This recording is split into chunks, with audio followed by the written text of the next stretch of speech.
Bismillahirrahmanirrahim. Yang berbahagia ibu-ibu, hajah-hajah, puan-puan, datin-datin, kakak-kakak, adik-adik sekalian yang dirahmati Allah. Assalamualaikum warahmatullahi wabarakatuh.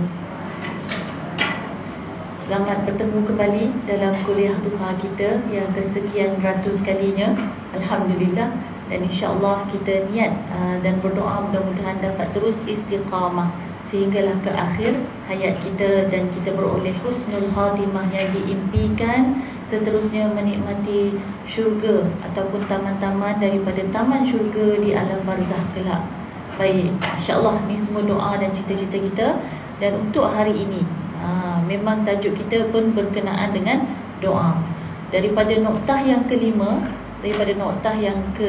Risalah Keimanan, Imam Bani Uzaman Said Nursi, pada muka surat yang ke-73, noktah kelima, keindahan iman.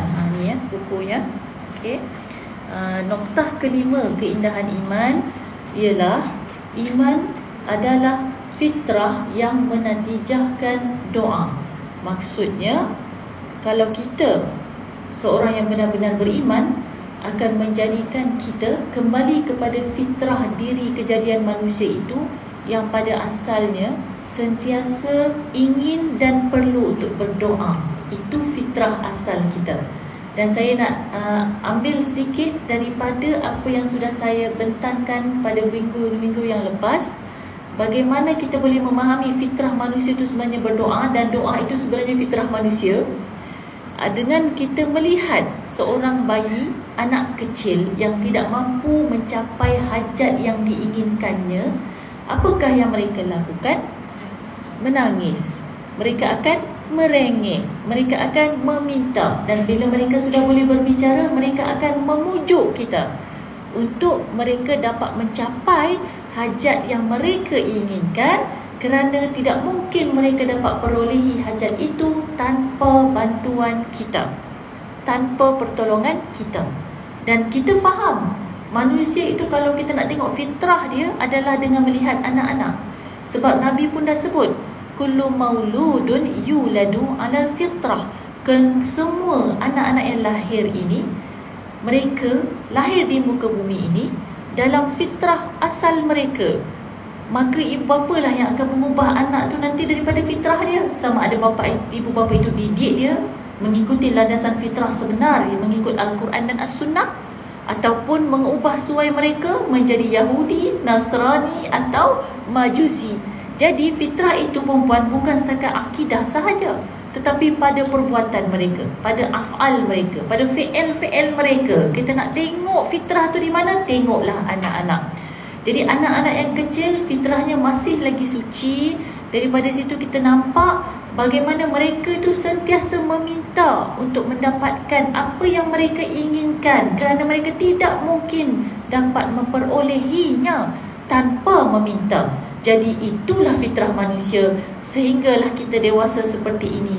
Sebenarnya tidak semua hajat kita dapat dipenuhi tanpa kita meminta. Kemudian kita nak minta pada siapa? Siapa yang nak bagi semua hajat kita ni? Suami ke? Anak ke? Ipar ke? Mertua ke? Siapa yang akhirnya dapat memenuhi semua hajat kita? Allah Subhanahu Wa Taala. Jadi bagaimanakah kita nak meminta kepada yang memberi rezeki, yang maha menjawab permintaan?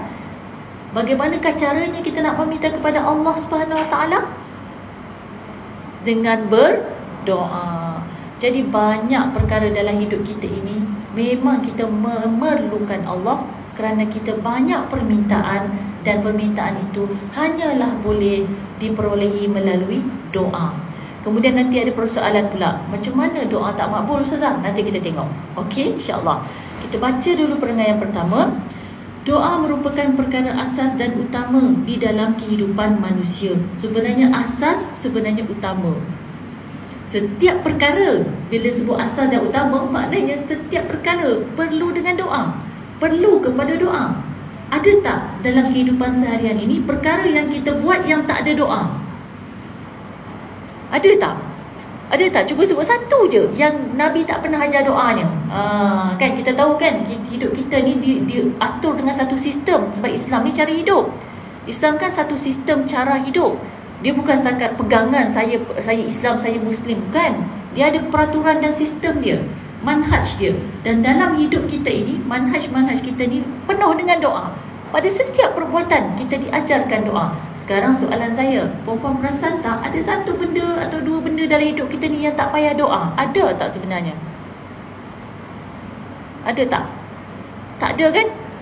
Tak ada kan? Masuk toilet pun ada doa, kan? Keluar toilet pun ada doa. Walaupun dah settle di toilet, keluar doa lagi. Masya Allah. Bermakna memang doa itu asas. Siapa yang meninggalkan asas, maknanya bangunan dia tidak kuat, bangunannya tidak kokoh, kerana asasnya itu diabaikan. Maka perlulah asas itu kuat supaya bangunan itu kokoh. Dan bangunan itu adalah diri kita ini. Baik. Dan manusia pula asalnya bersifat daif. Baik, kaitan kenapa doa itu asas kehidupan, kerana sifat asal manusia itu daif. Daif ni lemah, daif kan? Dan tidak mempunyai apa-apa harta. Itu sifat fitrah asal kita. Masa lahir mula-mula daripada rahim ibu kita, adakah kita membawa segenggam emas ke?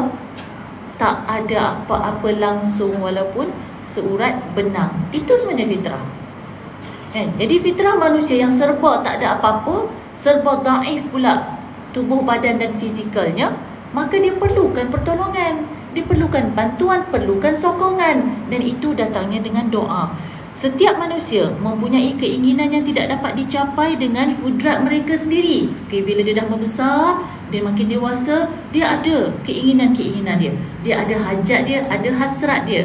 Jadi keinginan-keinginan ni sebenarnya boleh kita bahagikan mengikut maslahatnya. Ada perkara yang disebut sebagai daruriyat, iaitu perkara yang daruri, yang mesti ada. Kalau tak ada dalam hidup kita, maka dia boleh menjejaskan keselamatan nyawa.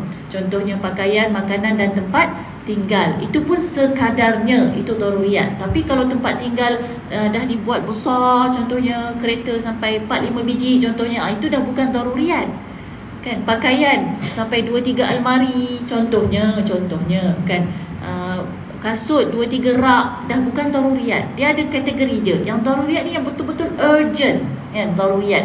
Kemudian yang kedua, hajiyat, iaitu yang diperlukan daripada hajat kita. Tetapi kalau kita tak dapat benda-benda ni, tidaklah sampai mati, tidaklah sampai jatuh sakit dan memudaratkan kita. Itu disebut sebagai hajiyat. Contoh-contoh hajiyat ni macam makanan-makanan tambahan, untuk menambah kesihatan ke, untuk menguatkan kalsium, menambah kalsium ke, contohlah. Itu maknanya perkara tambahan. Kalau tak ada pun taklah sampai mati, taklah sampai sakit. Cuma kalau ada, dia memperindahkan lagi kehidupan. Kemudian ada pula tahsiniat. Tahsiniat ni memang tambahan.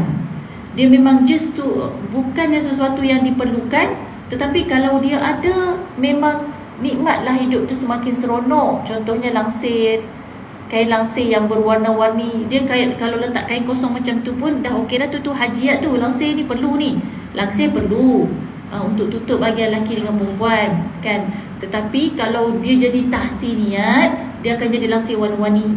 Kain sutera ke, sudah hebat sungguh, langsir kain sutera. Maknanya perkara itu sebenarnya tak perlu sampai ke tahap itu. Tetapi kalau ada, ia suatu keindahan, suatu nikmat tambahan. Jadi dia ada tiga kategori. Yang daruriyat, yang sangat diperlukan oleh nyawa. Hajat tu memang diperlukan tetapi tidak urgent. Tetapi tahsiniat itu bukanlah suatu keperluan, cuma dia adalah tambahan. Jadi sebenarnya manusia nak tiga-tiga ni. Tak ada, memang manusia susah untuk tolak walaupun yang tahsiniat.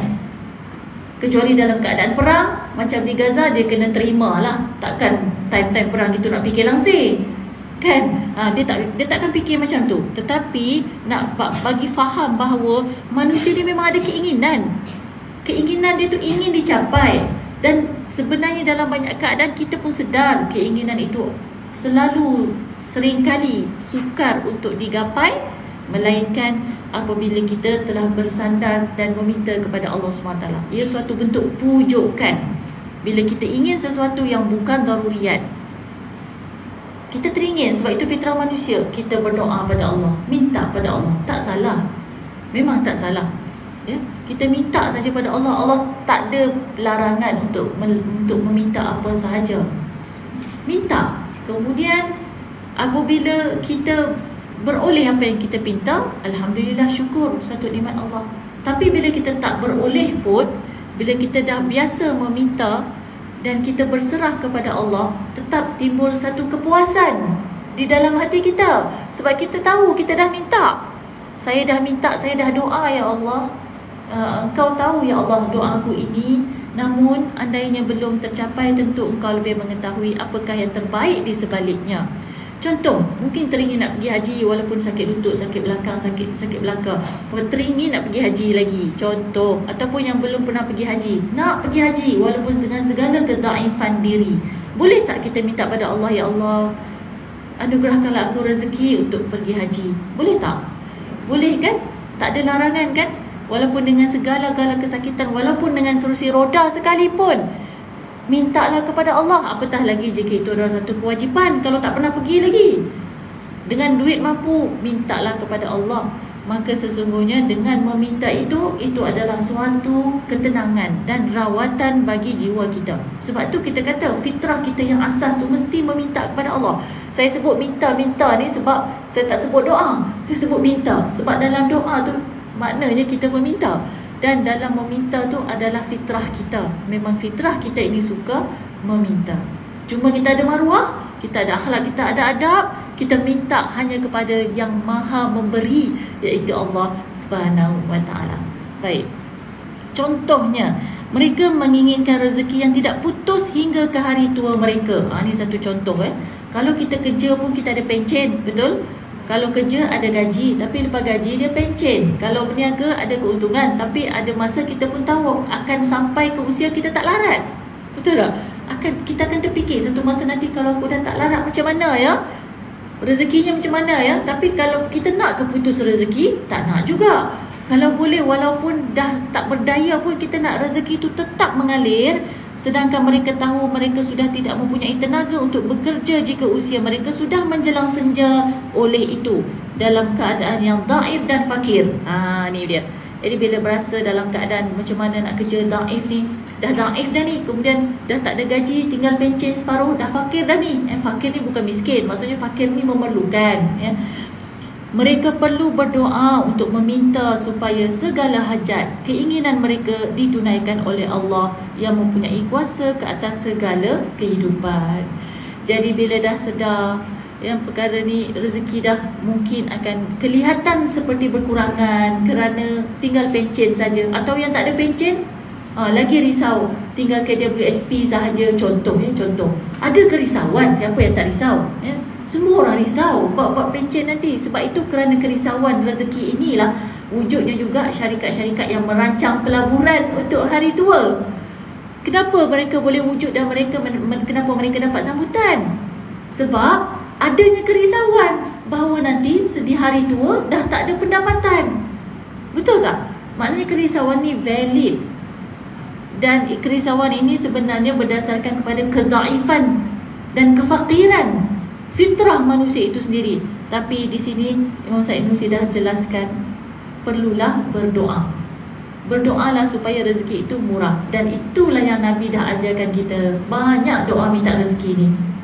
Banyak, macam-macam jenis. Kenapa kita disuruh doa minta rezeki? Sebab yang memberi rezeki Allah. Dan tidak ada satu pun jaminan bahawa manusia itu kalau dia kaya, dia kekal kaya. Tak ada satu pun jaminan begitu. Makna kata memang kena selalu minta rezeki pada Allah SWT. Allahumma rzuqna rizqan wasi'an halalan tayyiba. Wahai Tuhan kami, rezekikanlah kepada kami rezeki yang halal, yang baik. Rizqan wasi'an, rezeki yang luas, luas terbentang. Halalan, yang halal, dan tayyiba, dan bersih. Halal dan bersih. Doa selalu, minta selalu kan. Rezeki Allah datang daripada pelbagai segenap penjuru. Doa solat duha, Allahumma inna duha duhauka wal baha bahauka kan. Kita solat duha sebagai satu ibadah dan sebagai suatu cara memohon rezeki pada Allah Subhanahu wa taala. Tapi mohon, saya nak pesan, janganlah menggunakan solat duha sebagai satu package untuk perniagaan. Jadi ada juga kes macam mana diajarkan bahawa untuk memastikan perniagaan itu menguntungkan, wajiblah solat duha setiap pagi. Dan lihatlah nanti perniagaan tuan-puan akan mendatangkan keuntungan berlipat ganda. Maknanya dia setting dalam kepala dia, duha untuk harta. Faham tak? Solat duha untuk harta, solat duha untuk kejayaan perniagaan, solat duha untuk mendapatkan bonus yang lebih pada bulan ini. Tu saya pernah tengok jugalah package-package perniagaan begitu. Bukan salah solat duha tu, tetapi niat itu. Boleh perempuan ya? Jelas ya? Ya.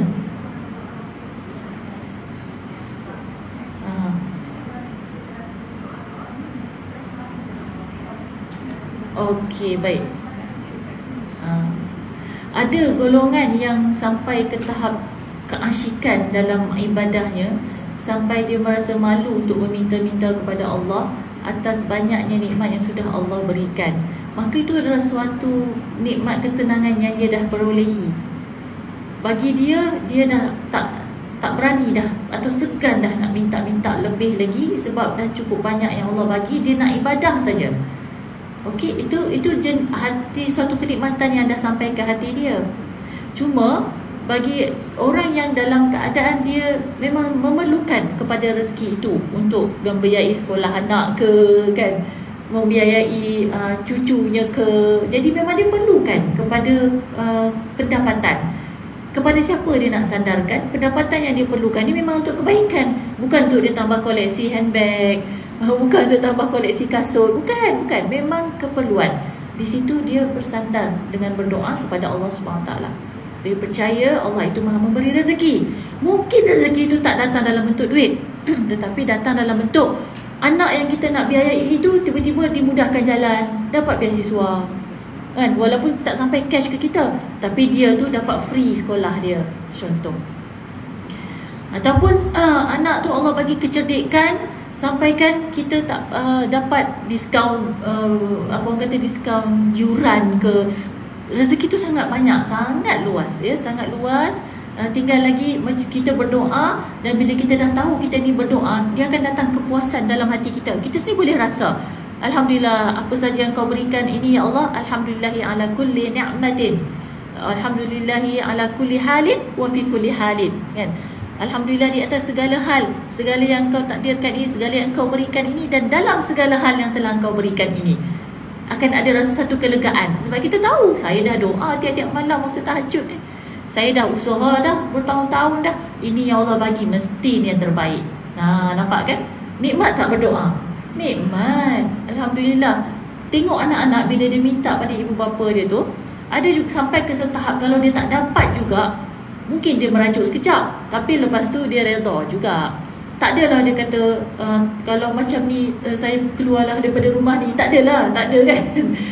Dia cuba, dia minta setakat yang dia boleh minta lah. Kadang-kadang dapat, kadang-kadang tak dapat. Tapi tak dapat pun akhirnya dia faham ibu bapa menyayangi dia. Sama bila kita meminta pada Allah, kita minta, kita macam kenapa tak dapat yang tu tapi dapat pula yang ni. Hati kita sangat gembira dan sangat redha. Jadi keadaannya berbeza ya, mengikut orang-orang yang tertentu. Baik. Seperti contoh yang telah dibincangkan di noktah yang sebelum ini, dapat kita lihat Imam Said Nursi telah menggambarkan manusia itu seperti seorang bayi yang sangatlah dhaif kerana tidak mempunyai apa-apa ilmu dan kudrat. Ni kalau pergi ke bayi yang tak boleh bercakap lagi ni, yang dia dalam buaian tu lagi, mereka pun pandai minta apa yang mereka nak.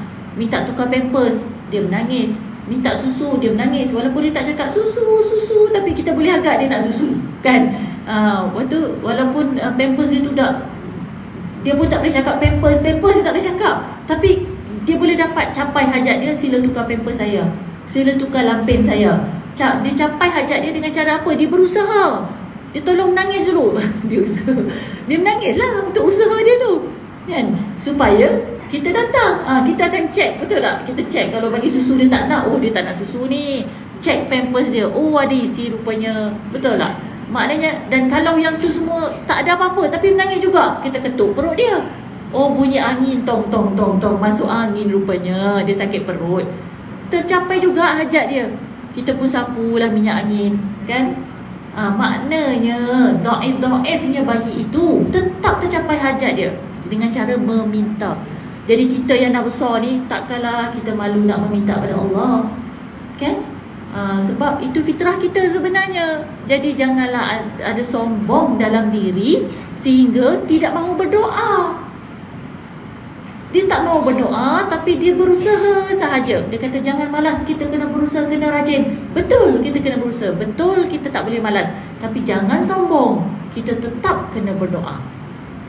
Bukan kehebatan usaha kita yang menjamin kejayaan kita ni. Betul tak? Kita tak boleh kata, oh saya memang rajin dari dulu, saya hari-hari buat sale, jadi dapat bonus banyak. Jangan sesekali kita sandarkan kepada diri kita. Sebenarnya di situ perbuatan kita berusaha tu adalah sebahagian doa, perempuan. Sebab doa tu ada qauli, ada fi'li. Ni dijelaskan oleh Imam Said Nursi. Doa qauli ni adalah doa yang kita berlafaz pakai mulut kita ni. Kita tadah tangan minta ke Allah tu, itu doa qauli. Satu lagi namanya doa fi'li, doa perbuatan yang kita tunjukkan kita masuk sungguh-sungguh nak dapat benda tu. Contohnya kita nak cari ilmu, kita sungguh-sungguh nak cari ilmu. Bolehkah kita doa je, ya Allah anugerahkanlah kepadaku ilmu yang dalam, tapi tak pernah pergi ngaji? Doa je kat rumah, atas jadah je, bolehkah? Tak boleh kan? Nak ilmu, datanglah mengaji.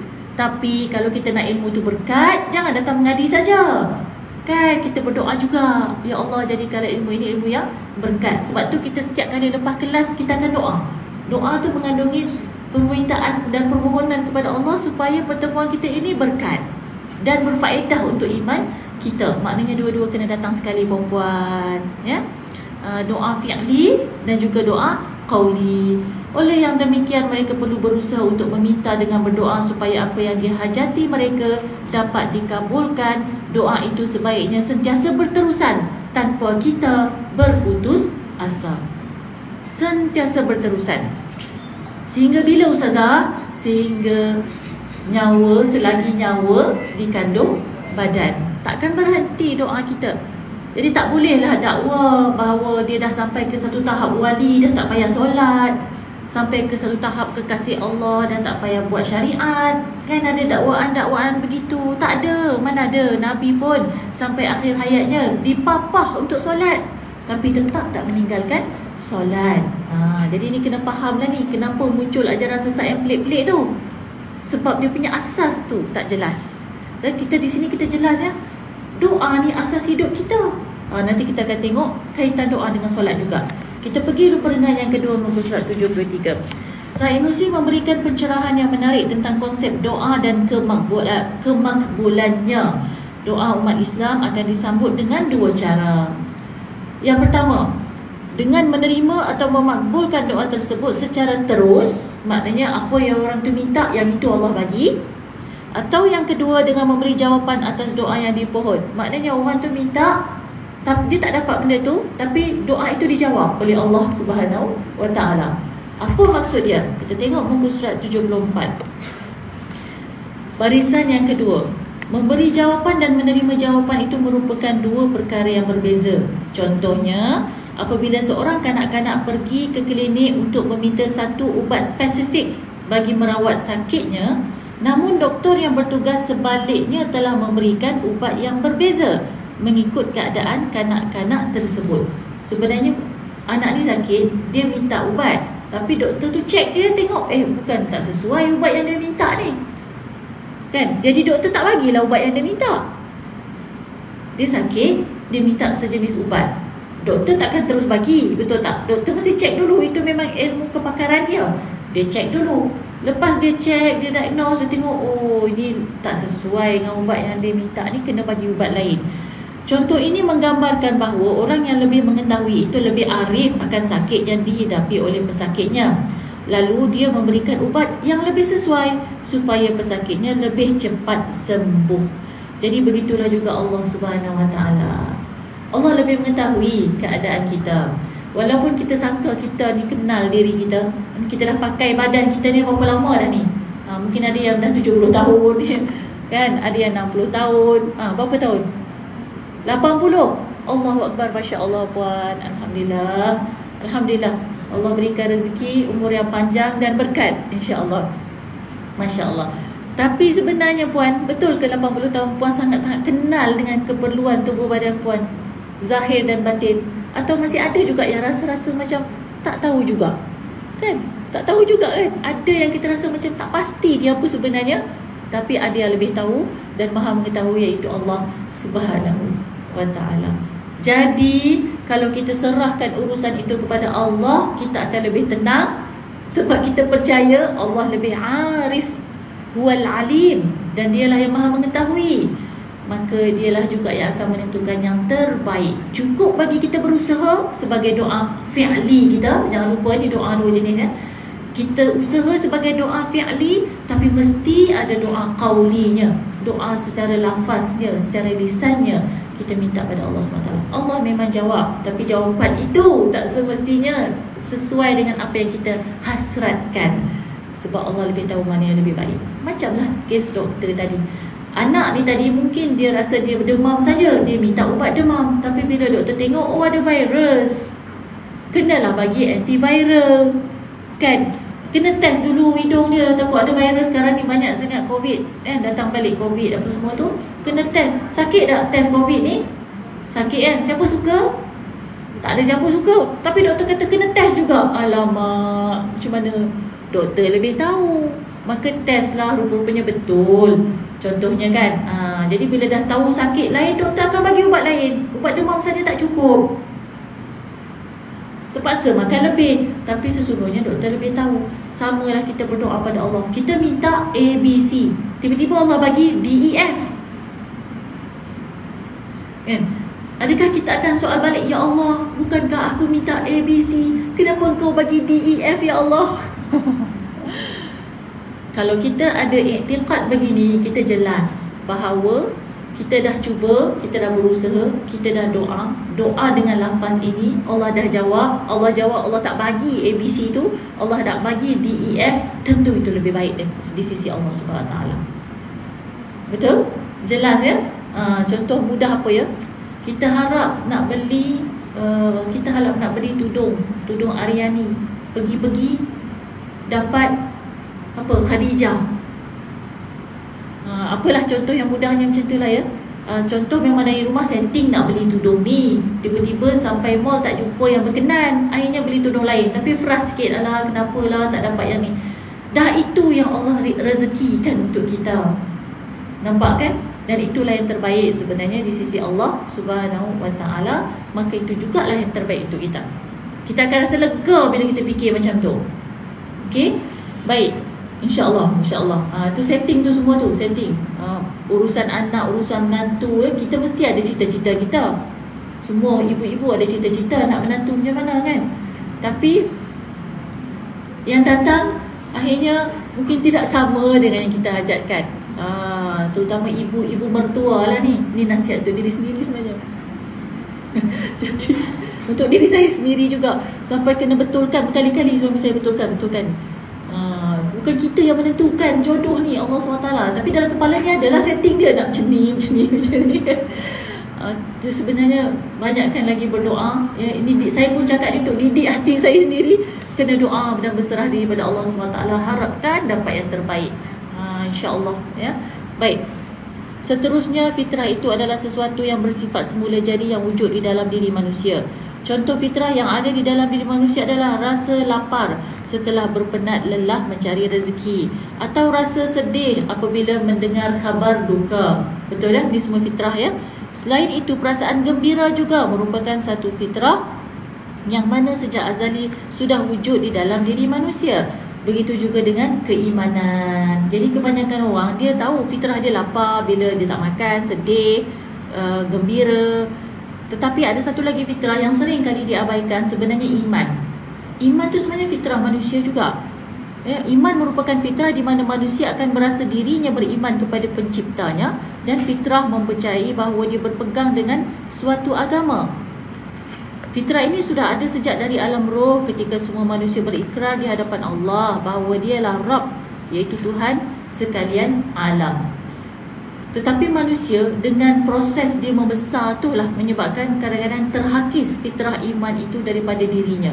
Contohnya bila dibesarkan dalam suasana yang terlalu mewah, maka dia melupakan fitrah asal keimanan dia kerana seronok dengan kemewahan yang dia ada.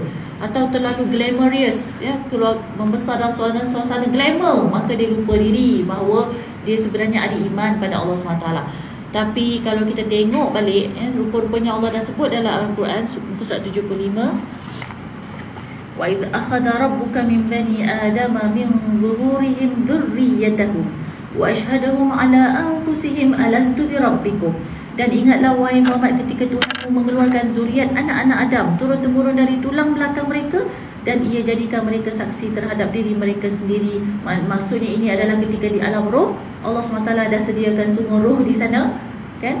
Kemudian Allah kata apa? Bukankah aku Tuhanmu? Maka mereka semua roh-roh ni, semua roh anak Adam termasuk roh-roh kita ni menjawab, benar, engkaulah Tuhan kami menjadi saksi. Qalu bala syahidna an taqulu yawmal qiyamati inna kunna an hadha ghafilin. Yang demikian supaya apa? Supaya tidak berkata pada hari kiamat kelak, sesungguhnya kami adalah lalai, tidak diberi peringatan tentang hakikat tauhid ini. Yang manusia by fitrah, by nature dia akan suka menafikan bahawa dia dah dengar semua ni. Tetapi kerana kita sudah bersaksi di hadapan Allah dahulunya di alam roh, kita bersaksi, kita kata qalu bala syahidna, ya kami semua bersaksi kau Tuhan kami. Kita diizinkan Allah lahir di dunia ini dengan kesaksian itu. Tiba-tiba di dunia dia tukar fitrah dia. Sama ada dia tukar sebab dirinya sendiri yang sesat ataupun ibu bapanya yang mendidiknya begitu. Namun kita dituntut untuk terus berdoa. Orang yang berdoa meminta kebenaran dan hidayah, dia mesti dapat. Ya, orang yang betul-betul tulus mencari kebenaran, dia mesti nampak. Cuba tengok contoh sekarang ni, satu dunia nampak kebenaran Palestin. Betul tak? Walaupun agama mereka berbeza, tetapi apabila dia kembali pada fitrah dia, fitrah manusia ni tak boleh tengok genocide. Betul tak? Tak boleh tengok anak kecil dibunuh. Itu fitrah manusia sebenarnya. Jadi selagi fitrah itu masih ada, usaha itu masih ada, usaha untuk melihat kebenaran, maka kebenaran itu akan dibukakan kepada mereka. Lalu mereka bersungguh-sungguh menentang kekejaman yang dilakukan oleh Zionis Israel. Bahkan di satu negara, Allahumma salli ala Muhammad, saya dah lupa di mana, di Maghribi akan tutup total Starbucks akhir bulan ini, InsyaAllah. Starbucks dan McDonald di Maghribi. Walaupun Maghribi bukan negara Arab yang very Islamik sebenarnya, mereka pun bekas dijajah Perancis, ya? Tapi mereka sedar kemanusiaan fitrahnya, mereka sedar. Di Amerika sendiri dan Kanada, mereka demonstrasi bukan biasa-biasa macam kita. Mereka demonstrasi sampai tidur depan McDonald, depan Starbucks. Tak puas hati dengan perbuatan Starbucks ni dan McDonald's yang menyokong. Kemudian 7-Eleven pula baru-baru ni yang terbaru, 7-Eleven bagi harga diskaun yang sangat. Saya tengok dalam post pagi tadi atau malam tadi, mereka di sana menolong Israel, 7-Eleven. So terpaksa tambahlah list kita. Tak susah kan? Betul tak? 7-Eleven. Nanti saya share dalam grup, ya, InsyaAllah nanti saya sharekan dia punya link tu. Maknanya bagi mereka bersungguh-sungguh tu boleh, walaupun mereka bukan orang Islam, mereka lebih jelas lagi keperluan untuk boykot. Yang dah tutup betul, saya ingat di Kuwait, baru saya ingat. Di Kuwait dah tutup, memang dah tutup. Di Turki dah ada beberapa cawangan yang dah tak boleh beroperasi. Orang Turki pun dia kuat semangat dia tu, orang Turki. Jadi bila dia sedar, di situ terasa satu pukulan, ya, ekonomi ni, sebab mereka sangat kuat dari sudut ekonomi sebenarnya. So bila kita semua bangkit, kita faham fitrah kita menolak perbuatan membunuh wanita, kanak-kanak, warga emas, bukan saja dibunuh, dibom, bahkan ditangkap, dimasukkan penjara. Perempuan yang jalan dengan tongkat terbongkok-bongkok dibawa naik truk nak masukkan penjara. Nak buat apa? Nak angkat senjata pun tak boleh, nak berdiri straight. Kenapa nak ditangkap? Fitrah manusia tak boleh terima. Betul tak? Jadi insyaAllah dari situlah Allah sedang bukakan juga cahaya Islam ini ke seluruh alam, ya. Jadi kita sebagai orang Islam, kita perlulah terlebih-lebih lagi prihatin. Banyakkanlah doa, kunut nazilah janganlah tinggal. Kunut nazilah je kita boleh hantar. Tak nak hantar roti pun tak boleh. kan. Jadi doalah perempuan, jangan ditinggalkan. Itu adalah juga fitrah. Dan mereka di sana juga sabar kerana apa? Kerana doa. Kan ketika anak-anak kecil dibom, ada 2 terselamat adik-beradik, abang dengan adik kecil je, baru umur 10 tahun dengan 9 tahun, 2 orang diangkat oleh paramedik, diselamatkan, nak dibawa ke ambulans. Sambil diangkat tu, yang abang ni tak habis-habis cakap, syukran, terima kasih kerana tolong selamatkan kami, terima kasih. Dia tak berhenti cakap terima kasih. Badan dia luka, adik dia pun luka. Kan, berhabuk satu badan ni kena bom. Lepas tu apa kata paramedik tu? Kul ya Rab, cakap ya Allah, ya Rab, ya Rab, ya Rab, untuk menguatkan jiwa, doa. Jadi anak ni pun ditukar. Tadi dia sibuk cakap terima kasih, dia pun tukar ya Rab, ya Rab, ya Rab. Jadi zikir dia untuk dapatkan kekuatan, sandarkan diri kepada Allah SWT. Ya Allah, anak kecil tak menangis, tak sempat dah nak menangis, meleleh air mata je, terima kasih. Tapi dia, otak dia tu berfikir betapa besarnya nikmat diselamatkan setelah dibom dengan dahsyat begitu. Itulah fitrah. Jadi bila dia kembalikan pula fitrah tu kepada Ya Rab yang menciptakan, ya Allah, rasa lega. Kalaulah yang menciptakan kita ini yang Rahman Rahim, yang sayang pada kita ni, tapi dia uji dengan bom begini, tentu di sebalik bom itu tetap ada kasih sayang Allah SWT. Dan yang paling dahsyat pun, dia akan syahid. Bagi dia, kalau syahid, maka itu lebih lagi rahmat Allah yang sangat besar kepada dia untuk mengakhiri kesengsaraan di dunia ini, lalu dipindahkan ke taman-taman syurga sebagai syahid. Lega tak? Lega. Kan? Dengan cara macam tu kita rasa lega. Sebab kita sedar, kita bersandar kepada sesuatu, bukan kepada diri kita yang serba dhaif, serba lemah ini. Jadi insya-Allah itu yang kita nak masukkan dalam hati kita. Dan itulah dia fitrah yang kita nak cuba kembalikan, yang ramai manusia sering alpa dan lupa. Jadi perempuan, kita tengok, kita kembali kepada muka surat 76. Kita teruskan muka surat ke-76 pada perenggan yang bawah ni. Perenggan yang ketiga. Fitrah itu sebenarnya menuntut kita mencari sandaran. Ya, setelah kita bincangkan semua ni, setuju ya, fitrah manusia ni dia takkan boleh stand alone. Dia takkan boleh kata saya kuat, saya gagah, saya boleh buat semua seorang diri. Tak, memang tidak akan boleh. Fitrah manusia sebenarnya dia memang memerlukan persandaran. Andai ditakdirkan sesuatu tempat itu menerima musibah atau bencana yang besar, manusia akan serta-merta memohon pertolongan dan akan kembali ingat kepada Allah untuk memberikan pertolongan kepada mereka. Macam mana kita nak sedar fitrah kita ni sebenarnya memerlukan persandaran? Cuba tengok bila kita diuji dengan musibah. Bagi orang beriman, kepada siapa kita bersandar? Kepada Allah. Masa kita kena banjir besar hari itu, apa perasaan kita? Apa perasaan kita masa tu? Kita rasa sedih kan? Kita rasa lupa ke? Dah lupa ke banjir itu? Ingat lagi kan? Ingat kan? Dahsyat kan banjir itu kan? Jadi masa tu banyak video-video yang viral. Kita nampak apa lafaz yang keluar daripada video tu? Innalillahi wa inna ilaihi raji'un. Allahu Akbar, ya Allah, Engkau takdirkan, ya Allah.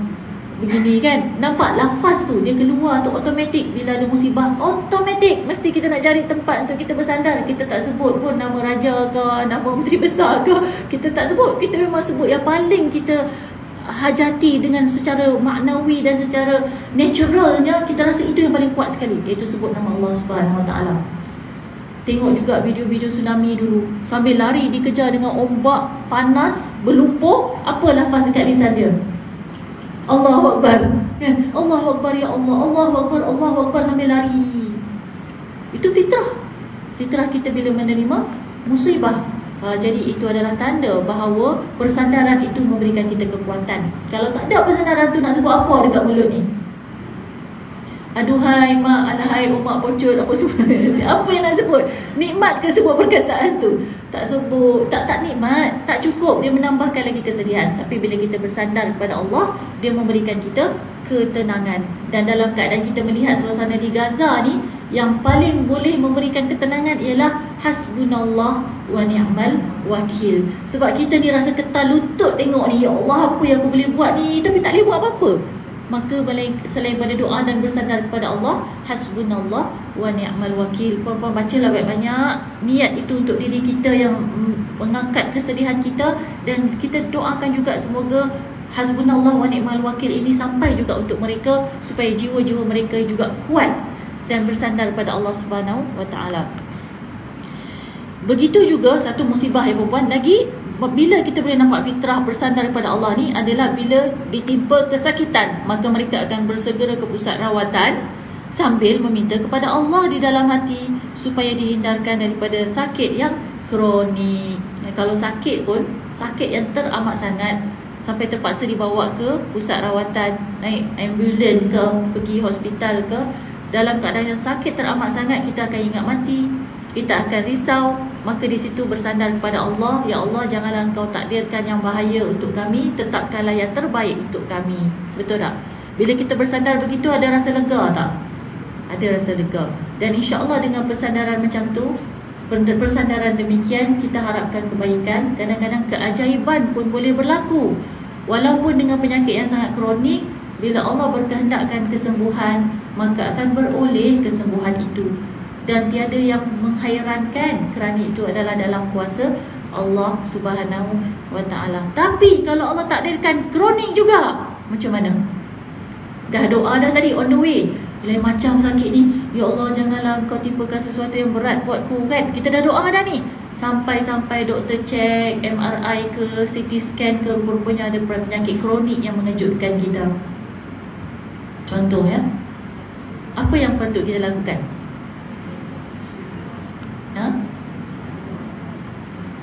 Bagi orang yang sudah berdoa dengan penuh tawakal ya, penuh tawakal dan pengharapan, memang dia harap sembuh, memang dia harap bukan kronik, tapi dia bertawakal, berserah, ya Allah, apapun jua Engkau lebih tahu apa yang terbaik. Aku mohon jangan ada penyakit kronik, tetapi andainya berlaku, maka itu adalah jawapan yang Engkau berikan untukku, ya Allah. Jadi bila kita terima hakikat result daripada keputusan sakit itu, kita tidak akan jadi terkejut sehingga membawa kesan pada mental dan psikologi kita. Kita boleh terima dan redha di atas keputusan tersebut. Nampak tak? Beza dengan orang yang tak bersedia, tidak menyerahkan diri dia kepada Allah. Dia mengharapkan segala rawatan yang dia lalui ini dengan bayaran yang begitu mahal ini, dia mentargetkan kesembuhan. Tetapi apabila tidak mendapat apa yang diinginkan, akan muncul kekecewaan. Betul tak? Habis dah ribu-ribu buat tu buat ni, tak sembuh pun. Nampak? Rasa kekecewaan. Maka dia mula mempertikaikan takdir. Maka ini memberi kesan kepada iman. Jadi kita mula balik tadi, kita mula balik dengan pembentukan iman tadi, supaya kita boleh terima takdir yang menimpa diri kita itu sebagai sesuatu yang merupakan jawapan kepada doa kita kepada Allah SWT. Tapi nak sampai tahap ni, kita kena doa.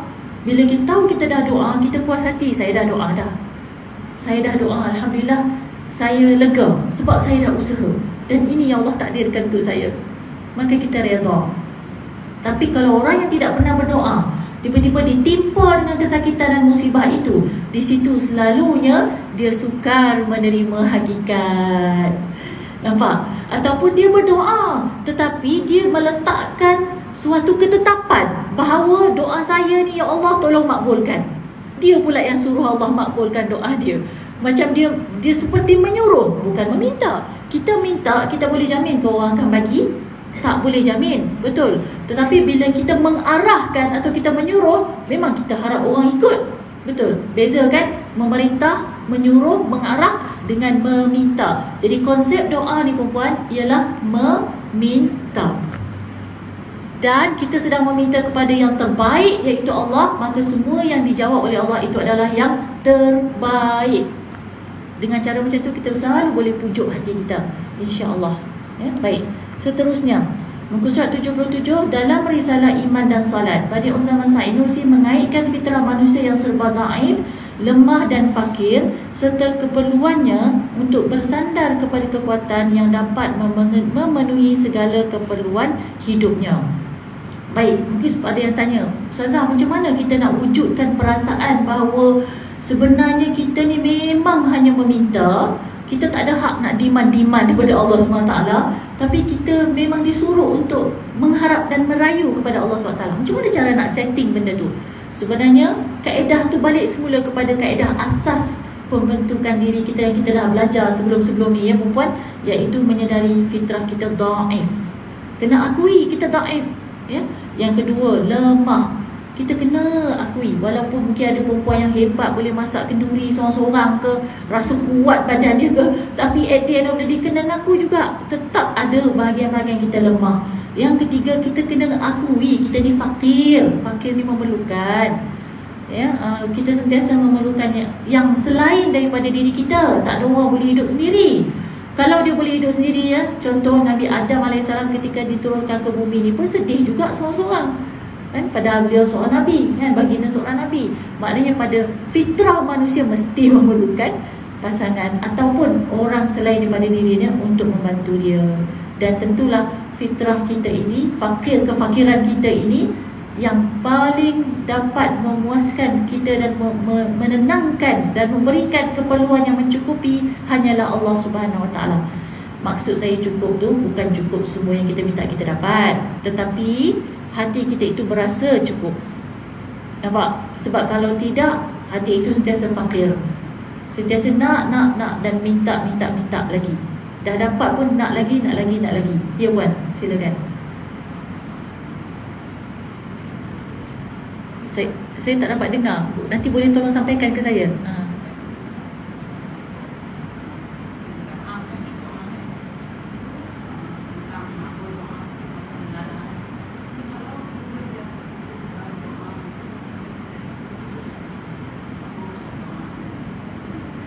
Boleh.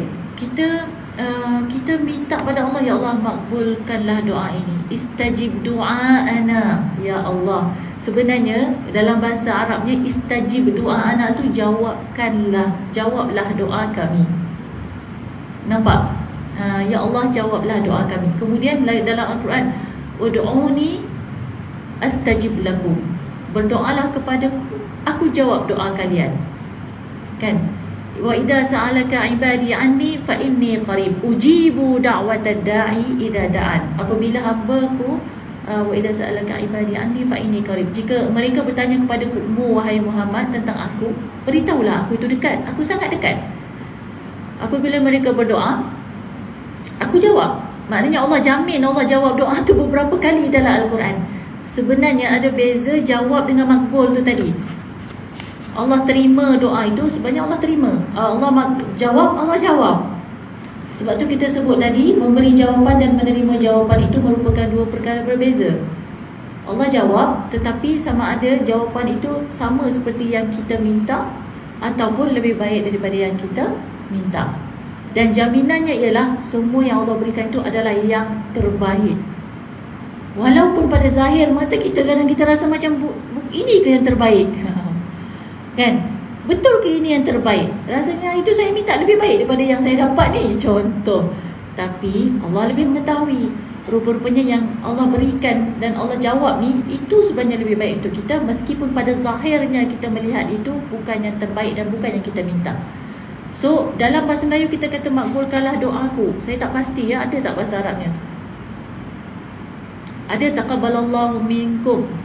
Taqabbalallahu minkum minna wa minkum taqabbal ya karim. Semoga Allah terima. Terimalah kan? Allah terima doa, diterima, tetapi tak sama jawapan tu seperti yang kita pinta.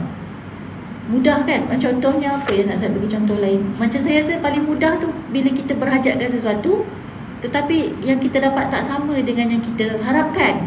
Tapi kita dah doa, kita pun dah usaha. Maka dengan keimananlah kita percaya inilah jawapan terbaik di sisi Allah, sebab Allah lebih tahu. Mungkin saya boleh bagi satu jawapan yang satu perumpamaan mudah. Kita harap anak masuk sekolah tertentu atau cucu ni masuk universiti tertentu. Tapi apply tak dapat yang kita nak tu, dapat yang macam biasa-biasa je. Rupa-rupanya hikmah di sebaliknya ialah anak ni akan dapat satu environment orang-orang yang humble sebab universiti yang biasa-biasa. Contoh, maka dia terbina dalam suatu suasana yang lebih tawaduk dan lebih tenang untuk dia belajar dengan persaingan yang tidak terlalu sukar dan mencabar. Tapi kalaulah anak tu dapat masuk ke universiti yang hebat, berprestij yang kita nakkan tadi, boleh jadi suasana di situ arrogant, persaingan yang dahsyat, Lalu memberi tekanan pula kepada anak kita, walaupun anak tu pandai cerdik. Ni baru semalam saya baca berita seorang anak pelajar daripada sekolah berasrama penuh lari kerana dibuli. Sekolah berasrama penuh orang pandai kan? Baik, bermakna ada sesuatu yang mencabar di situ. Nampaklah kesian, saya tengok anak tu nak menangis sebab dia anak lelaki, spek mata tebal. Kadang-kadang memang betul di asrama penuh ni, kadang-kadang disebabkan rupa. Bukan asrama penuh aja, maknanya di mana-mana lah. Sebab rupa je kadang orang nak ejek kan, sebab spek tebal pun. Entah kenapa kita ni suka mengejek orang, Allahu alam, saya tak tahu kenapa. Sedangkan Allah tak bagi dalam Al-Quran, jangan ejek orang, jangan ejek keturunan orang, jangan ejek latar belakang orang, jangan ejek rupa orang. Tak boleh benda tu. Tapi tak tahu kenapa lah benda ni berlaku. Jadi bully spiritual, bully psikologi, Allah sedih dia. Jadi pada zahirnya bagus tak masuk sekolah asrama penuh? Zahirnya bagus. Tetapi lihat ujian dia, maka ditakdirkan lebih baiklah mungkin sekolah biasa, sekolah harian bersama ibu bapa. Walaupun nanti mungkin orang tanya, anak sekolah mana? Sekolah ni macam muka tu macam kan zaman sekarang ni kan, bukan sekolah yang tu, macam tu kan. Jadi benda ni sebenarnya nampak pada zahirnya macam kita sedih, dah apalah tak masuk sekolah, padahal pandai, kenapalah tak, macam itulah kan. Kita akan tanyalah kan. Tetapi pada maknawinya, psikologinya, imannya, hatinya mungkin lebih tawaduk, ketenangannya, ya, kebahagiaan, kedamaian dan lain sebagainya, banyak lagi. Ya, banyak lagi, Masya Allah. Allah itu lebih maha mengetahui. Satu contoh je lah yang saya bagi. Mungkin puan-puan masing-masing ada contoh masing-masing kan, yang puan-puan boleh apply dalam hidup puan-puan. Mungkin masa nak beli rumah ke, masa nak beli kereta ke, masa nak beli baju raya ke, kain langsir ke, apa-apalah yang puan-puan lebih tahulah. Tapi benda ni sebenarnya applicable dalam segenap kehidupan kita. Jelas tak jawapan saya? Jelas, alhamdulillah. Yang terakhir ya, perkara yang membatalkan iman ada 8, muka surat 78. Perkara yang membatalkan iman ni, yang pertama, mengingkari kewujudan Allah sebagai pencipta. Jadi orang yang tak ada doa, ataupun dalam doa dia tu tidak diselitkan dengan kefahaman yang kita ajar tadi ni sepanjang kelas kita ni, dia kadang-kadang sampai ke satu tahap dia kata dah penat berdoa, akhirnya dia mengingkari pula kewujudan Allah. Betul ke Allah ada ni? Aku dah doa lama dah, kenapa tak dapat? Dia mula question. Dan kita dah tengok dah orang yang macam ni. Punca dia apa? Tadi, cara memahami konsep doa tu. Nampak kan? Sekarang kita jelas ya. Jadi kita ajar ya, anak cucu kita ni kita kena ajar doa tu maksud dia apa. Kalau tidak nanti kadang-kadang dia nak minta mainan, kita kata doalah pada Allah, moga Allah bukakan hati Umi Abah. Lepas tu dia dah doa, dia tak dapat. Dia cakap saya dah doa dari semalam, sampai hari ni tak dapat pun mainan tu. Nampak tak? Kita kena betulkan lagi sampai dia faham apa maksud doa. Doa itu hanya meminta kan, dan dapat jawapan daripada Allah. Tapi jawapan tu mana yang lebih baik, explain. Perempuan boleh explain dan insya-Allah dah khatam ni tajuk ni, insya-Allah masing-masing boleh explain dekat anak cucu masing-masing. Yang kedua, tidak mempercayai sifat kesempurnaan Allah yang maha melihat, maha mendengar. Ya, kita bila disebut Allah tu Ar-Rahman Ar-Rahim, maha penyayang, maha mengasihani. Tapi bila dia tak faham konsep doa fitrah tadi, dia akan mula mempersoalkan, mana dia kasih sayangmu ya Allah? Aku pinta begini engkau tak berikan ya Allah. Aku mohon itu engkau tak bagi ya Allah. Mana itu kasih sayang Ar-Rahman Ar-Rahimmu ya Allah? Itu bahaya.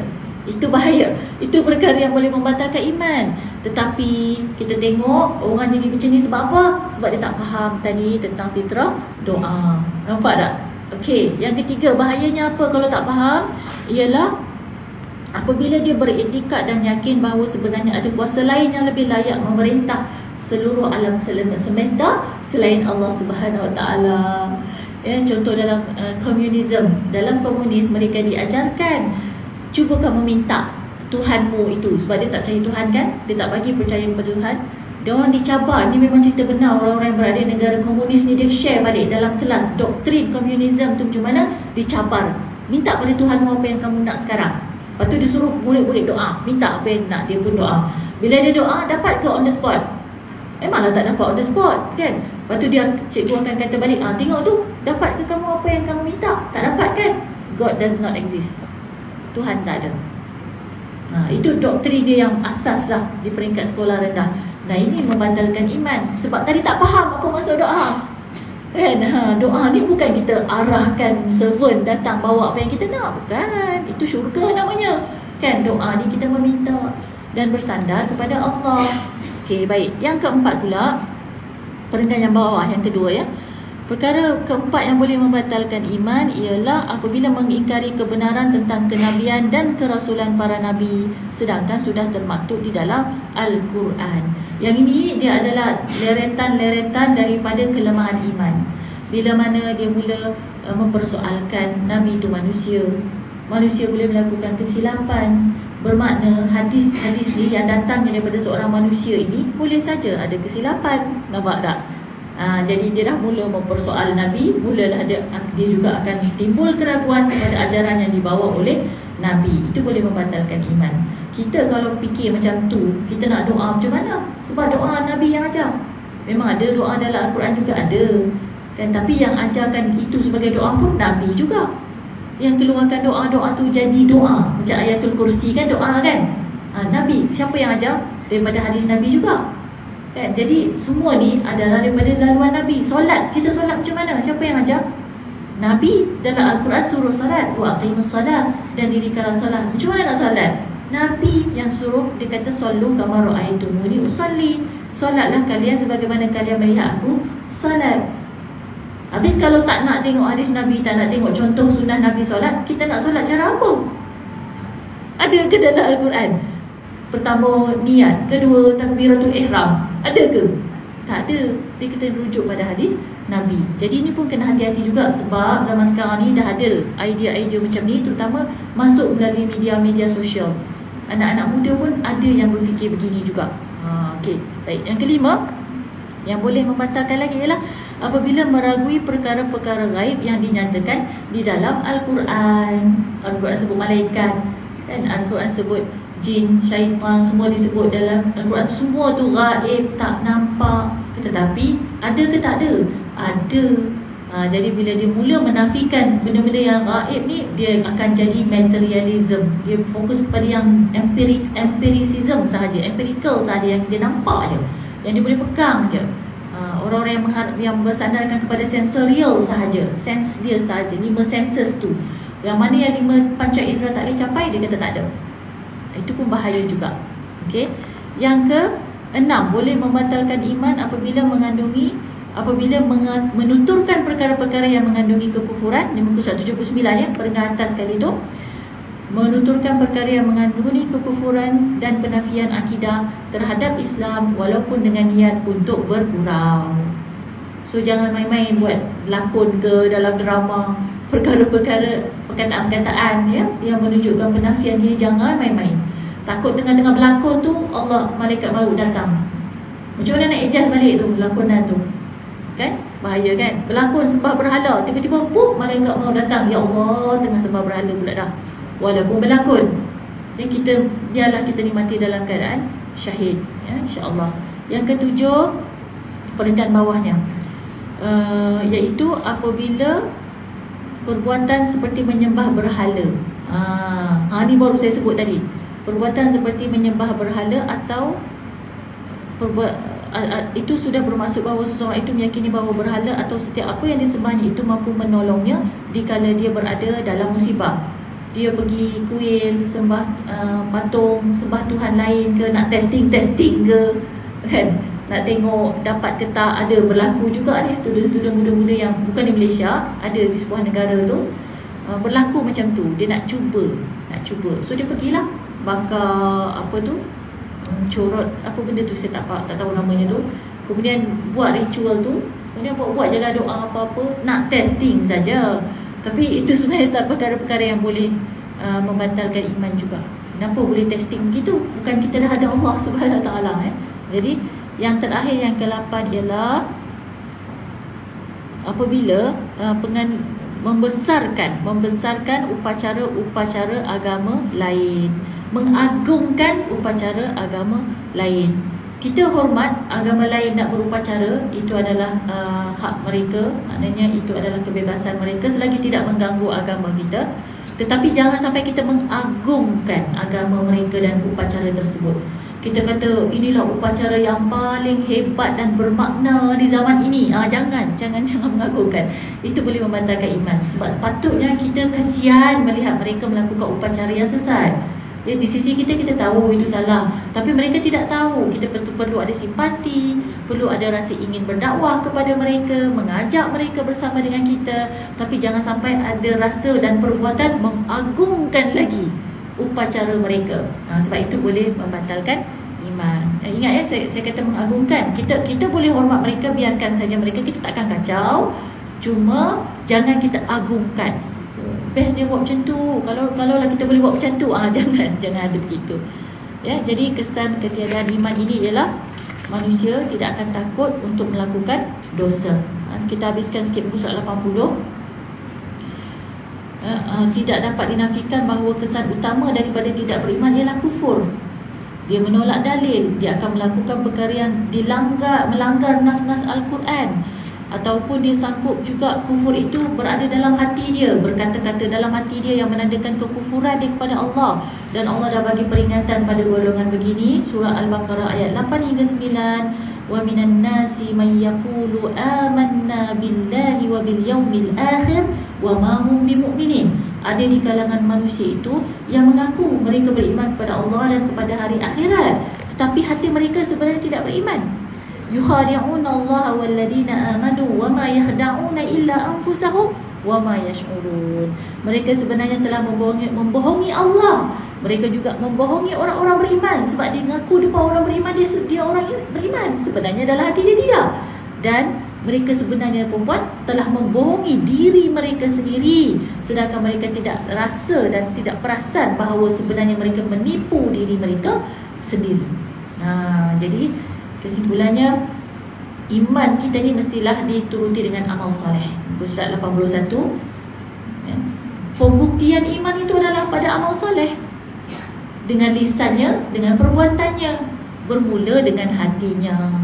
Jadi tak mungkin orang itu mengaku dia orang beriman jika dia tidak beramal soleh. Tidak mungkin dia kata dia beriman jika dia tidak mendirikan solat, tidak melaksanakan kelima-lima rukun Islam.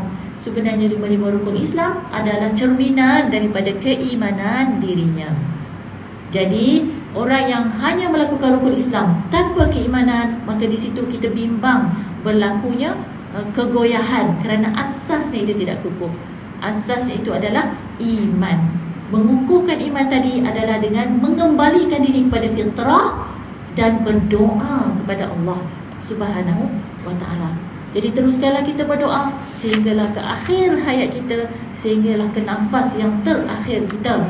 Mudah-mudahan kita sentiasa tergolong di kalangan orang-orang yang beroleh husnul khatimah, insya-Allah. Bismillahirrahmanirrahim. Allahumma ja'al jam'ana jam'an marhuma wa tafarraqana min ba'di tafarruqan ma'suma. Allahumma 'allimna bima yanfa'una wa anfa'na bima 'allamtana warzuqna 'ilma. Allahumma akhtim lana bihusnil khatimah wa la takhtim alaina bisu'il khatimah. Allahumma hawwin alaina fi sakaratil maut wan najati minan nar wal 'afwi 'indal hisab. Subhanaka la 'ilma lana illa ma 'allamtana innaka antal 'alimul hakim. Wa akhiru da'wana anil hamdulillahi rabbil alamin. Wa sallallahu ala sayyidina Muhammadin wa ala alihi wa sahbihi ajma'in. Walhamdulillahi rabbil alamin. Taqabbalallahu minkum. Assalamualaikum warahmatullahi wabarakatuh.